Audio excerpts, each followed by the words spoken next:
Kaabang-abang itong nangyayari ngayon sa corporate world, mapa-local and international, dahil nga may Correct. nagaganap na isang klase ng inflation. Kaya pakipaliwanag muna sa amin ang konsepto na ito pagdating sa mga posisyon sa trabaho, coach.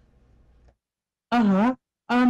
I-define muna natin, Shed, no? Yung tinatawag natin na inflation job titles. Parang ano, kung mag-a-apply ka ng trabaho, ano yung mas pipiliin mo, no? Ang mga hiring managers or yung mga companies, naglalagay sila ng mga titulo na parang, how can I describe this? Glamorous, no?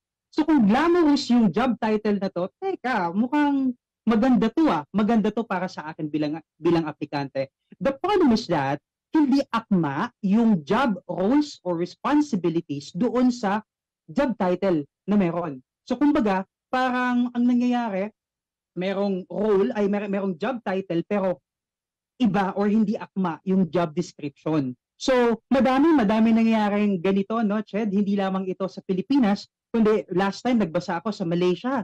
May nangyayari sa Malaysia, sa Singapore, and even way back then, Ched, ano na ito, nangyayari na itong inflation na ito pagdating sa job titles.